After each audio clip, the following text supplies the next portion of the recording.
This was the River Meavy. Throughout the Middle Ages, people on this very spot would stream for tin. Just like this. Black tin. Now, experienced tinners knew precisely where to look to find these little nuggets of black gold. It didn't actually matter to them whether places like this belonged to somebody else. They were at perfect liberty to go wherever they pleased on the moor and take whatever they needed from the streams. Woe betide anyone who tried to stop them. Now calm down, calm down. This isn't yet another programme about tin mining. No, it's about prisoners and prisons. And despite its pleasant appearance, this pretty little place was one of the worst in the Westcountry. You most definitely didn't want to do time here. Look, I'm sure you don't really need me to tell you that throughout history in the Westcountry, thousands of people were actively involved in tin mining. I mean, tin was an enormously important commodity. Pewter, for example, I mean, that's 98% pure tin. Well, given that it was that important to the economy, it should come as no surprise that the Crown took an active interest in taxing the profits of the industry to the absolute hilt. No monarch worth his salt in this country would ever allow anything to interrupt the smooth running of the tin industry. That's why they went to the trouble of passing a very special set of laws, a set of laws that only applied in the tin mining districts of the Westcountry. The very harsh but wonderfully effective stannery laws. Now, this is a very rare 18th century book, and I've got it not just because it goes with the outfit, but because it lists all the stannery laws going right the way back to the reign of James I in the early 1600s. Listen to this. We present and affirm that writs of prohibition lie in the stannery court in cases of land, life, and limb, and that the writ of habeas corpus and of corpus cum causa, whatever that means, doth likewise lie with the stannery courts. Be in no doubt whatsoever, if you got the wrong side of stannery law, you were in big trouble. You were likely to end up in Lidford jail.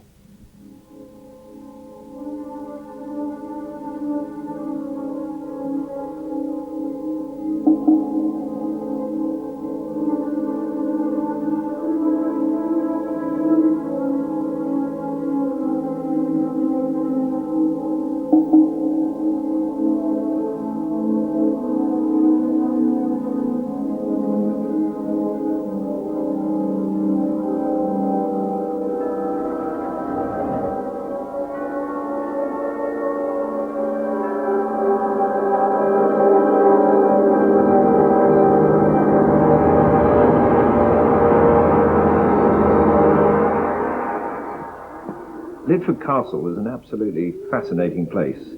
It looks like an ordinary castle on top of a green mound, but in fact its history is much more interesting than that. It started off as a military prison and is the earliest purpose-built prison surviving in this country. We have a remarkable record in 1195 to a strong house that was actually built here for the king to house his prisoners. And we know that in the 13th century, in 1209, French prisoners were actually incarcerated in this very place. But perhaps its most interesting aspect from the historical point of view is the fact that it was the Tinners' jail. The lower part of the castle, which is completely hidden from the roadside, was the dungeon and jail that the Tinners used. And the most famous incident, perhaps, was that when the Tinners actually imprisoned Richard Strode, who was MP for the borough of Plimpton. He was annoyed by certain tinners who started digging for tin, probably on his own land, and he tried to introduce a bill into the Westminster Parliament to prevent the tinners actually working close to the main rivers that led towards Plymouth. So the tinners arrested him somehow, we don't know, and brought him to Lidford jail, and he described the place as a dungeon and a deep pit under the ground, and the most annoyous, contagious, and detestable place within this realm. Lidford law, or stannery law, has an evil reputation for severity. And in the mid-17th century, a poet of Tavistock called William Browne left a couple of verses which describe Stanley Law and Lidford. I oft have heard of Lidford Law, how in the morn they hang and draw, and sit in judgment after. At first I wondered at it much, but now I find their reason such that it deserves no laughter. They have a castle on a hill. I took it for an old windmill, vanes blown off by weather. Then lie therein one night, 'tis guessed 'tis better to be stoned or pressed or hanged. Now choose you whether. 10 men less room within this cave than 5 mice in a lantern have. The keepers, they're the sly ones. And one keeper in particular, a gentleman by the name of Sir Richard Grenville, one of my favourite characters from the English Civil War. I say favourite, but let's be under no illusions. A modern criminal psychologist would describe Richard Grenville as a thoroughly nasty piece of work. He was a professional soldier with all a professional soldier's bad habits from those days. He would string up prisoners of war at the drop of a hat. And unfortunately, someone saw fit to put him in charge of prisoners of war in this very prison. One gentleman by the name of Yolland, and we'll never know what it was he did to offend Sir Richard, but it must have been pretty serious, because poor old Yolland was dumped in a cell very much like this, possibly even this one, and was starved to death. I think you've got to have upset someone pretty badly for them to go to all the trouble of taking such a long-winded way, taking you out of the equation. But then, it was Sir Richard Grenville, and this was Lidford.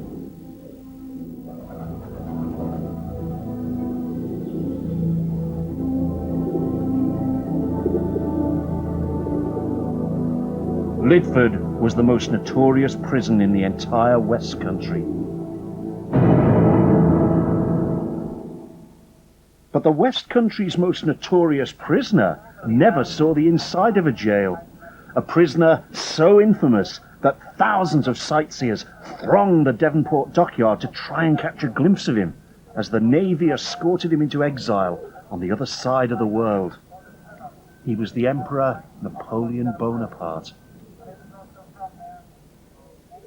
But you know, the thing you mustn't forget is that while his nibs was out there in the Sound being kept in right royal state, the poor soldiers and sailors who'd put the imperial crown on his head in the first place, but who'd had the misfortune to be taken prisoner by the British, had been kept in prison hulks out there.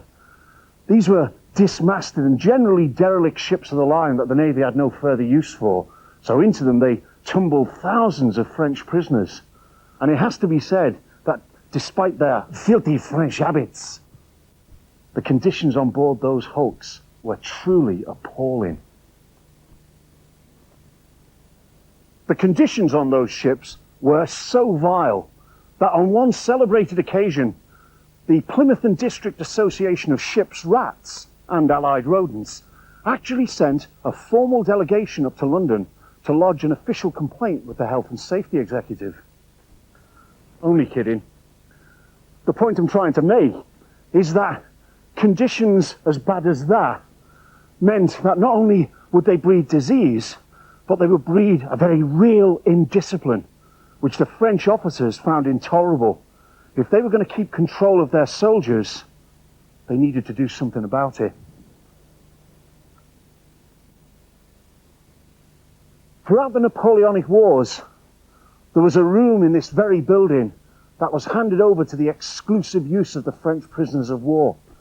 It was a room where they executed those of their own men who'd been found guilty of crimes against the French military code and had been condemned by courts-martial to be hanged until dead.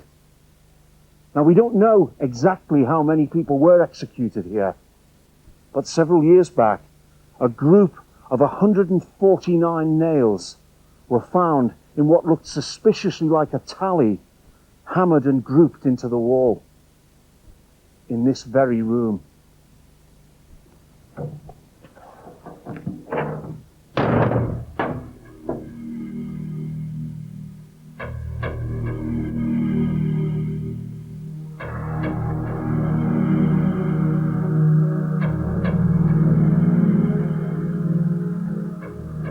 149 separate occasions, these cold brick walls echoed to the subdued silences of a military execution.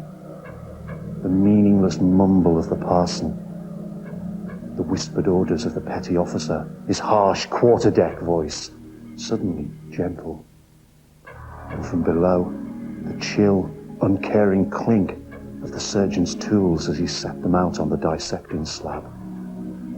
And the dry rustle as the knot was placed firmly against the left ear of the condemned man. And then the sound that not a single one of them would ever forget.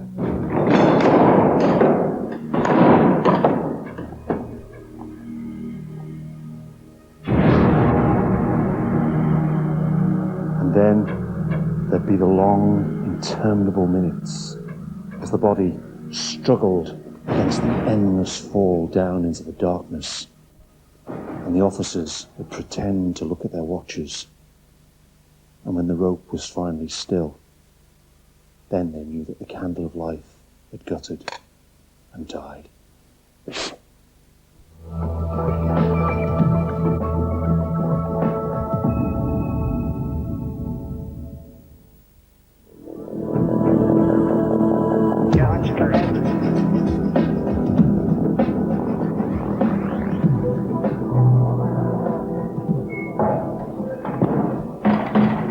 Conditions on the prison hulks were so bad that eventually even the government felt something had to be done about it. The solution was provided by Sir Thomas Tyrwhitt, a well-connected Georgian wheeler dealer whose dream of building a huge prison depot in the wilderness, which he just happened to own, produced the most famous jail in Britain, Dartmoor Prison. The Dartmoor depot was designed and built to hold 5,000 prisoners of war. But within 4 years of it being opened, and I'm sure this will come as no surprise to any prison officers watching, by 1813 there were over 9,000 prisoners packed into the place. Now, fair enough, they were only Frenchmen, but let's be honest, even that's a bit over the top. I mean, these walls are granite moorstone, not stretch lycra. When the French prisoners of war arrived at Dartmoor, they very rapidly established their own social order. At the top was a group known as Les Lords. Many of them were so well regarded that they were able to live in parole within the local community but outside the confines of the prison wall. At the very bottom, though, of the social order was a group known as Les Romains, and they were prisoners who gambled away all their belongings and relied upon the pity of others to survive. In the middle was a class of artisan prisoners who were able to live by helping the upper class prisoners, by doing work for them, cleaning, cooking, but also by making items which they could sell to the local people who used to visit the prison on special market days. And they made all manner of intricate and very delicate items from bones from their food, crosses, rings, and this small delicate box. Some of the larger items made by prisoners, such as model sailing ships, would be worth many thousands of pounds today. But of course in those days they were traded merely for food in the market inside the prison. In those days it was very convenient for the local people to come and trade with the prisoners, because outside there was only a little hamlet at Princetown, but inside there was a large captive market of prisoners desperate for trading for food or anything else that they could get for the things they made. The problem for the soldiers guarding the prisoners was that if outsiders were allowed inside, and then the insiders managed to get outside, the soldiers would end up having to turn the entire moor inside out, trying to get them back inside again. And soldiers hate being outside in bad weather when they could be inside with a pint, so they kept a close watch on those frog-eating Frenchies. Now, if the regime for French prisoners of war wasn't anything like as strict as it would have been for civilian criminals, this place wasn't Centre Parks by any stretch of the imagination. This wall was designed to stop the prisoners getting out, but there was a minor design feature in it that did allow the locals to come in. This was the lintel of a doorway through which local traders would come on a regular basis to have markets where the prisoners could sell off their goods. Now, one of the French prisoners really did leave his mark on this place. He carved his name and the fact that he was a prisoner here in 1813, and he carved it over the lintel of the doorway. The doorway presented a marvellous opportunity for the prisoners and the locals to mix, but it presented an even better opportunity to one prisoner in particular who decided that he had a cunning plan to get out of this place. Louis Van Eel's escape plan was fabulously French. It had audacity, it had flair, it had panache, and it had the guards looking complete plonkers. With any luck, the only bars he'd ever see again were the ones selling champagne in Montmartre. Actually, it wasn't a cunning plan at all. They don't come any simpler. He acquired himself some fine civilian clothes, and when the crowds were going home at the end of the day, he simply toddled off out the door with them, being very careful to remember to say cheerio to the guards rather than au revoir. Off he went, large as life and twice as cheerful. Louis made it all the way to the West Indies, and then his luck ran out. It breaks me heart to tell you, but the darling boy was recaptured and sent all the way back to sunny Dartmoor. But compared to some, he was lucky. Many of his mates died in prison and were buried in unmarked graves. But there's one grave in Ashburton churchyard that still has a tale to tell. Well, we all know how Napoleon's imperial ambitions were brought down in ruins on the fields of Waterloo. And not long afterwards, the Allies sent him off into exile on St. Helena. But while he was on his way, most of the prisoners who'd been the unwilling guests of His Britannic Majesty George III here in England were packed off back to France. All except the ones, that is, who'd married local girls and were busily selling croissants on Morton Hampstead Market. And of course, those poor soldiers who were never going to go home. Time had run out for the Emperor back in June at Waterloo. And it wasn't until 3 months later that it finally ran out for one of his soldiers, a Lieutenant Francois Guidon. He was a lieutenant in the 16th Regiment of the Line. The difference is that whereas the Emperor had led a full and eventful life, poor Francois was a mere 22 years of age when they laid him in the ground. Laid him in a far-off corner of a foreign field. That's forever France.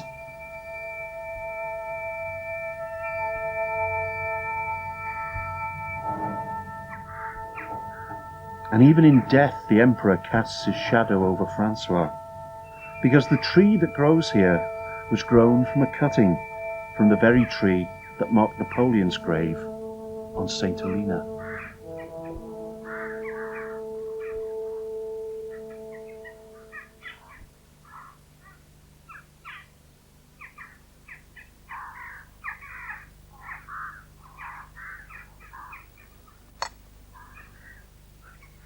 This is all very curious.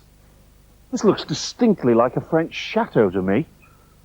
No, it has to be Bodmin Jail. That's spelt the correct way, by the way. G-A-O-L. Now, back in the 1960s, this place was being run as a nightclub. Back in the 1860s, they were swinging people in an entirely different way.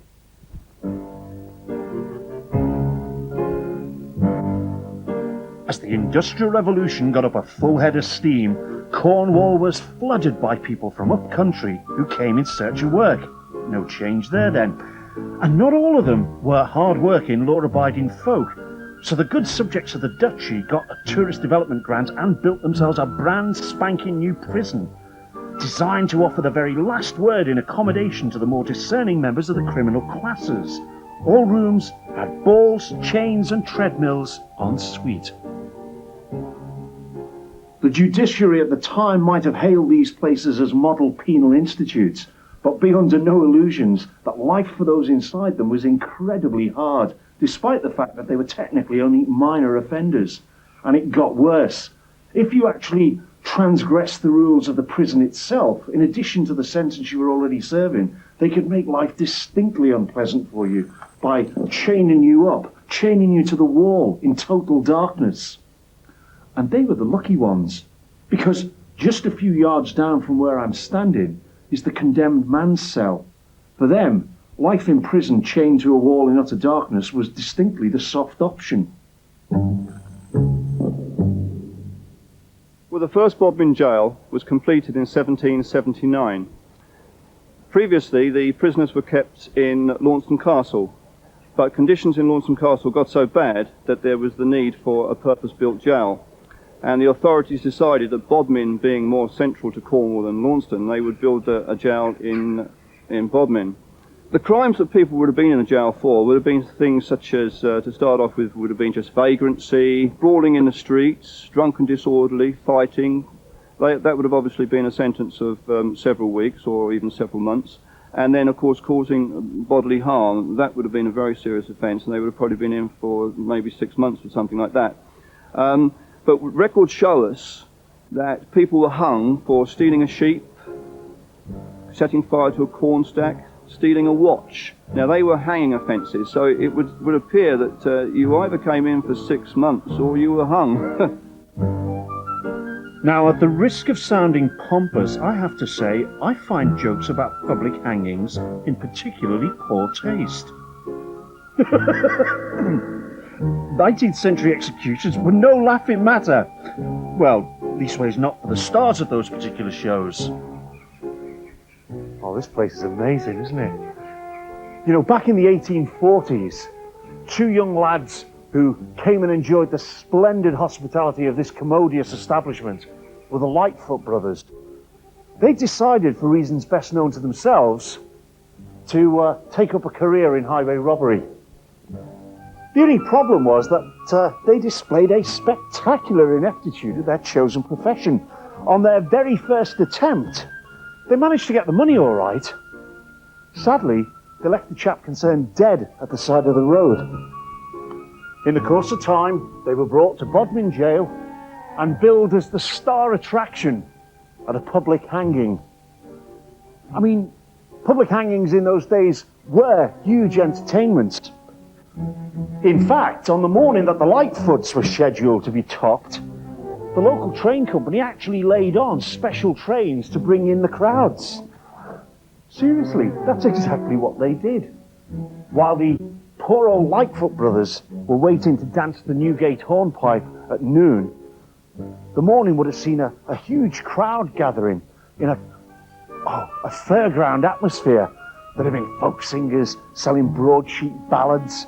There'd have been tinkers selling working models of the gibbet and other educational toys. And if you were really gullible, you'd have been able to buy yourself a couple of inches of the rope that had been used in the previous hanging.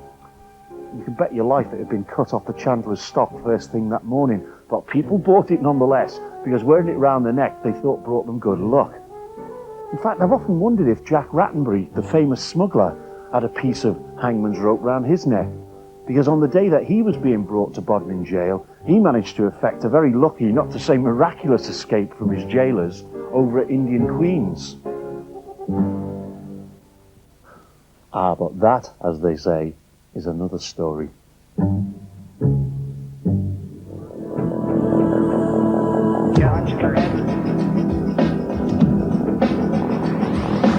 Next week at the same time, our series that takes us from the bomb to the Beatles continues with eyewitness accounts looking at how the Festival of Britain, the coronation and the Beverley Sisters brought some colour into post-war Britain.